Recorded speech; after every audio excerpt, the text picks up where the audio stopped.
Well, it's such an extraordinary collection of Lamborghinis here. It's been crazy not to give you a sort of guided tour through the history of Lamborghini. And this is where it started. This is Ferruccio Lamborghini's first car, and it's the 350 GT. So a front engine, 3.5 litre V12, two-seater car, coupe, quite an elegant car. They actually drive much sportier than perhaps they look, but it's a GT car, and it's whether there's always this myth of whether Ferruccio Lamborghini had this Ferrari 330 he wasn't satisfied with, and he was going to make a better car. So that's where it started. But boy, did we move on from this point, because after the 350 GT and the 400 GT came this. The Lamborghini Miura just shocked the world when they showed it, all in these vibrant colours like this. This is actually an S, it's not the very first one, but it's very, very similar to it, because you can see the wheels are slightly inset. That's how you tell the early cars. It's a completely different car to the 350 GT, because this mid-engined V12 4 litre revs to 8,000 RPM. No one had ever seen a car like this. This was really the start of the supercar era. But the style of it, that's what everybody loves about the Miura, which to this day, is there a more beautiful car? Just so you start with the early car, when we have a look what happens next, there's smaller wheels on this, and you tell the early cars because of these eyelashes around the headlights. Very intricate. These are all steel and individually numbered, and they're a nightmare when you're restoring a car, when you're trying to find all this correct metalwork and getting it absolutely perfect. Let's move on to what happened after this car. So after the 400S came this, the SV, the Miura SV, the ultimate Miura. And you can tell the difference between the two cars, because now they've grown the rear wheel arch here, and you can see the bigger wheels on it. This is 375 horsepower now. We started at about 325 horsepower. 375 for this one, the ultimate Miura road going. I think it's absolutely stunning. This particular example was a UK car, and I've known this car for several years. It's been in restoration. He bought it, and he thought he'd just taken it in for a simple service, and then it grew and grew. And he actually when he bought it, it was red, and then they took the windscreen out as they were going to repaint it, and discovered this colour underneath. So this is its original colour, and it's actually just won at the concours top prize in the SV. The other difference on a SV is it has a bigger air intake in the sill here, just feeding air around to the back of the engine and into the wheel arch for the brakes. What's crazy about Lamborghini is while they're doing this incredible Miura SV, they had other cars they were producing, one of them being the 4-seater Espada, totally different. Let's go and have a look at one of those. And here it is. This is actually an S2 version, which I can tell because it's got the spinners, the same wheels as the Miura. 2+2 configuration, really a lot of space, and one of the balmiest looking cars I think Lamborghini ever produced, but incredibly popular. They actually sold around 1,200 of these, so way more than Miura. And it's a sense that Lamborghini had these two completely different cars within their portfolio. There is the next version after this is called the S3, and it's a bit of a shame because it's had to comply with certain American legislation, and the design purity was gone. But this was a period, 70-71, when the designers just had free rein, they could produce anything, and this is a very good example. In the early 70s, things were going pretty well for Lamborghini. It had the Espada and the Miura. And the engineer behind those cars was a chap called Bob Wallace, a New Zealander, and he had a real passion for racing. The unfortunate thing, that passion for racing was not shared with Ferruccio Lamborghini, who was absolutely insistent that Lamborghini would never go racing. But Bob Wallace wanted to prove that they could go racing. And what you see here is the Miura Gt. Now this is a pet project of Bob Wallace, after hours, to show what he could do with a Miura, how he could turn it into a race car. It's a pretty hard call turning a Miura into a race car because it's not the stiffest chassis. But this is the result. They built one, a customer wanted to drive it and he really wanted to buy it and build some more, and they gave it to a dealer who then was going to deliver it to the customer, and he crashed it on the way there, and nothing survived except the engine block. And this car was being built up, this particular example was built out about 20 years ago from the original team who made that original Gt. Quite an amazing car. It's actually done the tour, so this has done 650 miles around Italy. It's a one-off and absolutely spectacular. After the skunk works that produced the Gt came this, also from Bob Wallace, this crazy car, front engine V12 Yama. So this is completely stripped out. It's another pet project of this crazy engineer Bob Wallace, who just wanted to do these race cars. So this is like a hill climb special. This is a one-off. I've never seen it before in my life, and it's a real opportunity to see it. Super lightweight. The Yama was a shorter coupe version of the Espada, so a very different car from both the Miura, but all of the same period. We're all talking about the early 70s here, but it's actually what was cooking in their works was a really spectacular car. The Countach. And here it is. I mean, the Countach shocked everyone, just like the Miura had done a few years earlier, and it's not hard to see why. The Countach was shown in concept form in 1971. The first production car was delivered in 74, and that was it was actually the LP 400. This is actually the S version, which came a little later, about 77 or thereabouts, and that was distinguished because it had these great colossal tyres, 3, 4, 5 section tyres. I'd love to show you the early LP 400, but unfortunately it's the one car missing from this huge collection of Lamborghinis. There was one on the tour, and he unfortunately nerfed another car, and it's got destroyed the front of it. But what a spectacular car, as I say. What's different with this has the Miura engine in it, same as the SV engine, but they got this super low deck. When we have a look at the Miura engine, you saw the carburetors are pointing out the top. On the Countach, they put the carburetors at the side so they could actually get this view in out the back. It actually reduced the power, so when they announced the LP400, they said, oh, it's got the 375 horsepower, same as the Miura SV. And when the S came out, it was actually lower power, it's 353, because they actually put it on the dyno and realised it didn't actually produce with those tyres, or with those carburetors. I still can't get over the design of this car. 40 years old, and just look at it. What a design it is.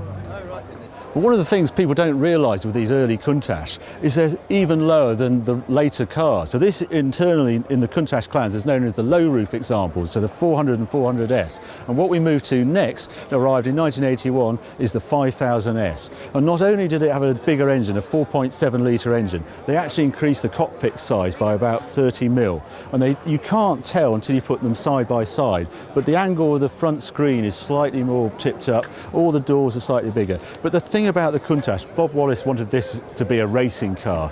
So the whole chassis on a Countach is actually tubular metal, beautifully done, like a birdcage Maserati or something like that. And all the suspension is all done with rose joints. It's one of the very few road cars with pure race car suspension. There's 8 rose joints on each corner of the rear tyres, 6 on the front.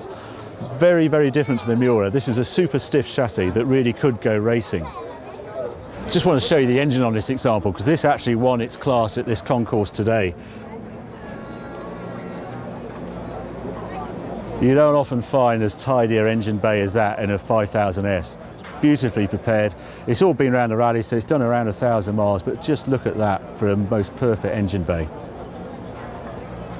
Well, a slight panic here because we suddenly got waved away. There we are walking around all the cars trying to do the history, and suddenly we now have to leave for the factory. So we'll press the pause button and get up to Sant'Agata in this incredible convoy of 320 Lamborghinis between Bologna and the factory. Police outriders are out there, lots of noise. Unfortunately, we're a bit late leaving, but we'll get there as soon as we can. Very much VW money. Just brilliant. Well, next to this, no? Yeah. Might as well put it next to the Lamborghinis.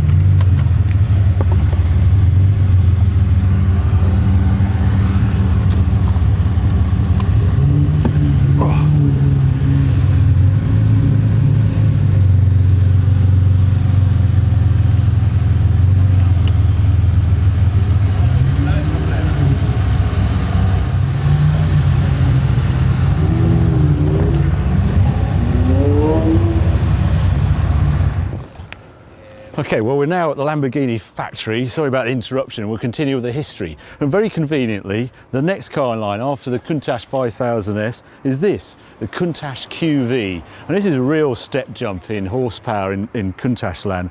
Previously, we had a 375 horsepower engine, and it was the last of the line of the Miura engine. But this is a completely different design, and the Qv, or Quatro Valve, stands for 4 valve per cylinder. And they changed the carburetors as well, and this is why you've got this hump, very recognisable. This is the sort of power dome, because underneath, I'll lift this up, you see, instead of having the carburetors at the side, they're now downdraft carburetors.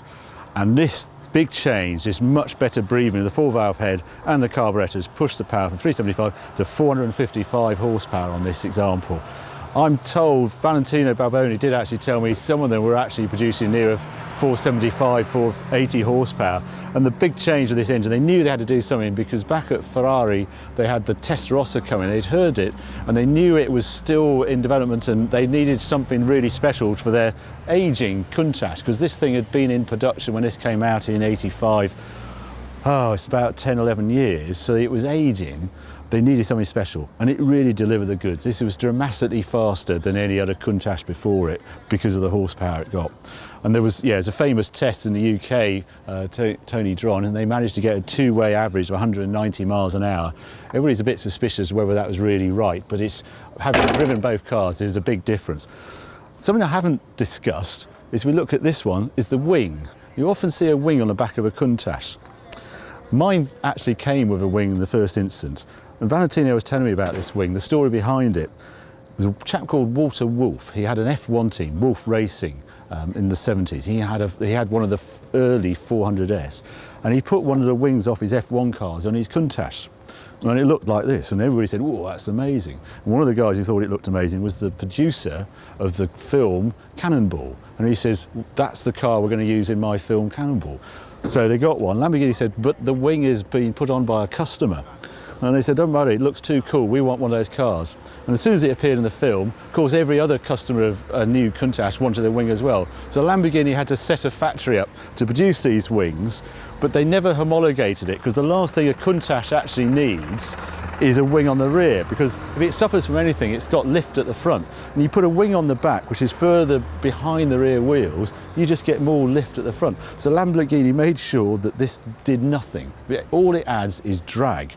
So they reckon it reduces the top speed by about 15, 16 miles an hour. So it's a pure vanity object. I mean, it looks super cool, having, you know, because it's effectively an F1 wing.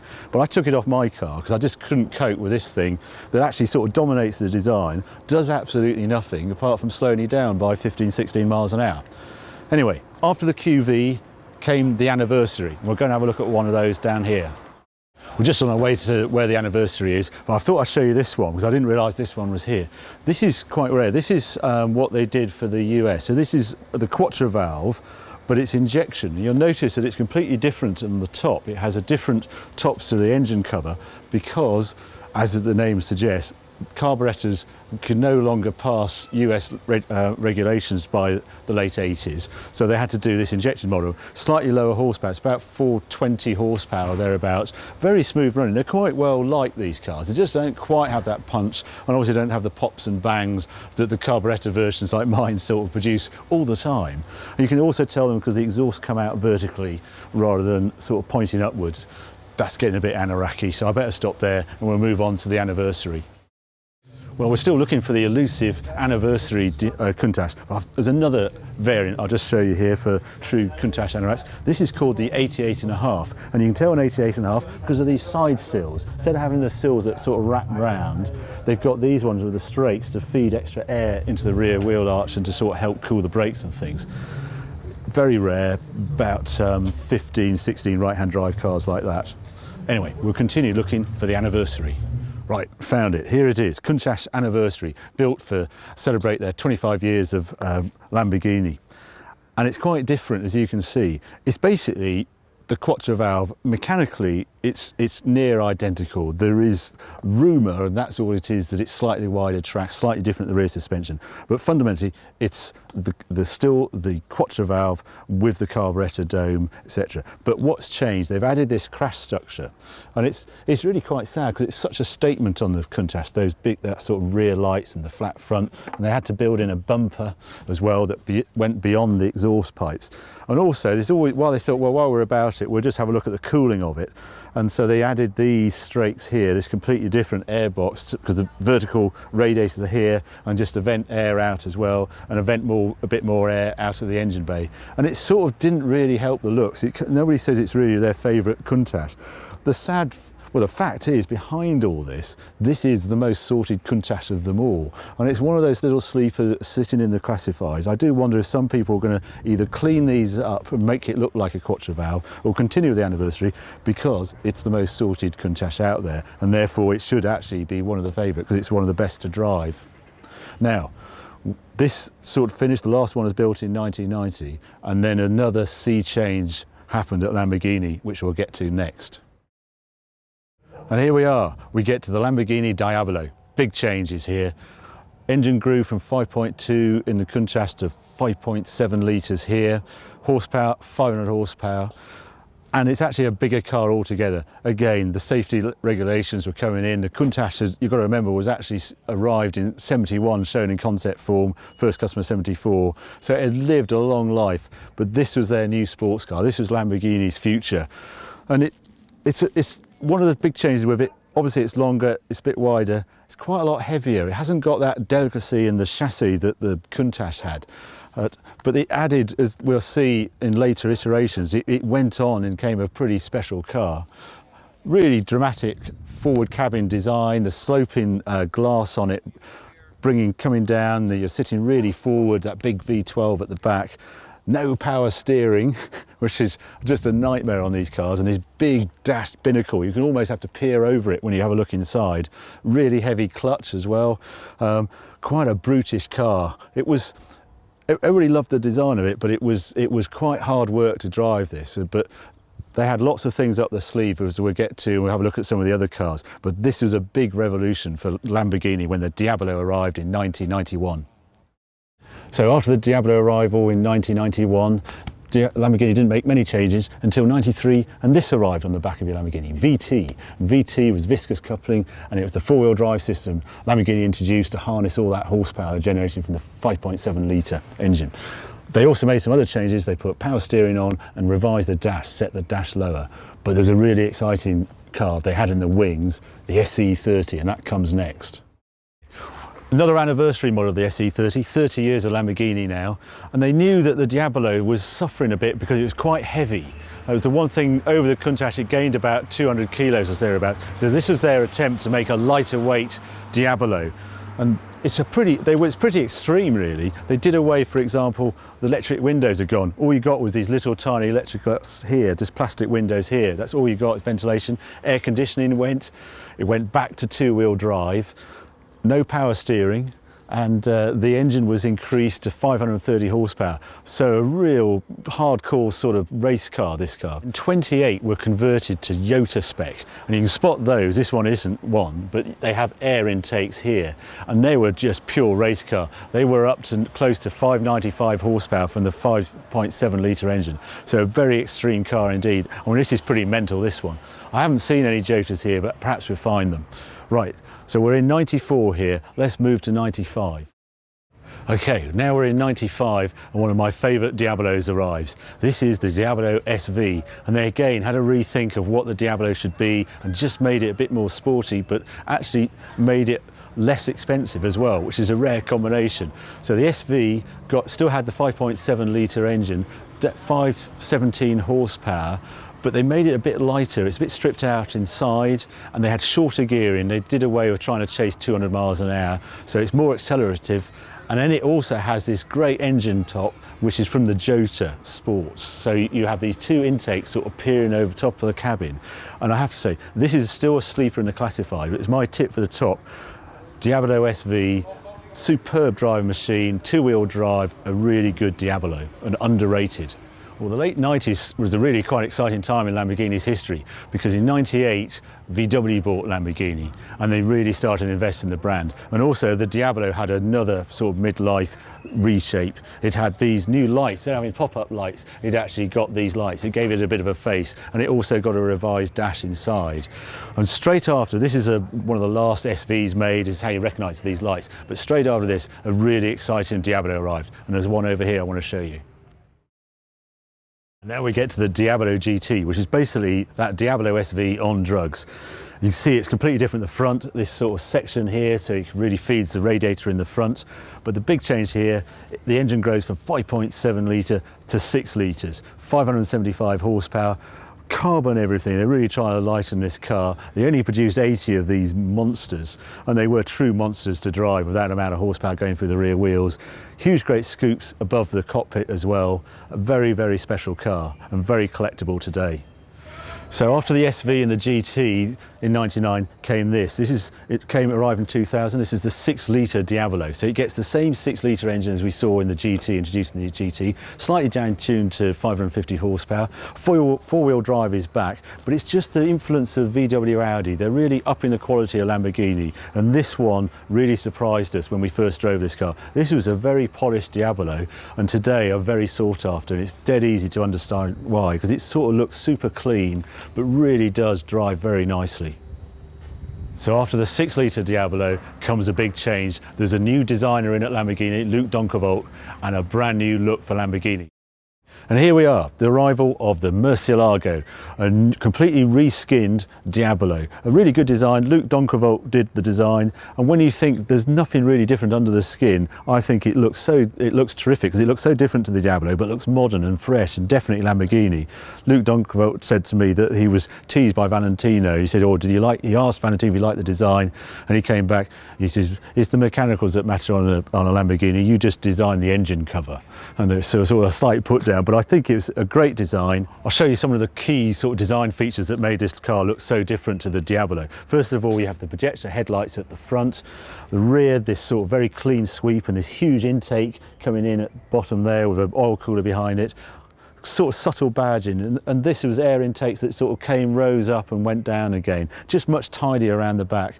Later additions like this one, it became optional to have glass over the engine to expose the engine. The engine grew again, 6.2 litre, 575 horsepower. Big difference this car, but a really great looking car. Just a thoroughly sorted modern design. In 2004 they did a roadster version. The other thing that was important on this one, introduced the paddle shift. So you have a manual or a paddle shift Murcielago, and this went on to 2004 when they did a midlife facelift, and we got to the LP640, and I'll see if I can find one of those for you. We're now in 2006, Murcielago has its major facelift, and we get to this, the LP640, and a really exciting car. I thought, again, the design moved on. You can instantly recognisable by a giant exhaust at the rear. I describe it's like a rabbit hole. You just think animals could live down there. It's so big at the back. The other changes were even wider scoops down on the sill here. And then this big upgrade, it gets its name 640 because it's 640 PS, so 635 horsepower thereabouts. A really quick car, still four-wheel drive, and just also at the front, it's more aerodynamic at the front, more aggressive at the front. I think it's a great looking car, this one. But we go on to one more special edition after this, that's the crowning glory of the Murcielago, and it's over there. And then we arrive in 2009 and Lamborghini wows us again with the LP674 SV. What a crazy nutter machine this one is. 6.5 litre again, but 670 horsepower. Lightened as carbon fire here, there and everywhere on this. This monster rear wing, it's optional actually. Different treatment on the rear over the engine. Massive scoops at the front. I mean, just a wild looking machine. Lamborghini at its best, and still today this is I think is a very collectible car, and people who own them have just absolutely adored them. So the 670 is the end of the line in the Murcielago, but what a way to go out. But when we see what happens next, that's pretty special too. A new chapter for Lamborghini. The Aventador arrived. Brand new from head to toe, all carbon construction, 6.5 litre engine, 700 horsepower, four-wheel drive, and the design as wild as we've just loved from Lamborghini. I think it's the most dramatic design. You think this is the start of a new chapter. We don't know where this is going to go, but what a starting point. Been hugely popular, still got a waiting list now in 2013. And I think it's been great fun to go around this car park while this 50th anniversary is on, to see every single iteration of the V12 Lamborghini. You've come all the way from the 350 GT to the Aventador. That's Lamborghini's history in a nutshell. I've tried to wrap it up as tight as I can, and now it's time for a beer.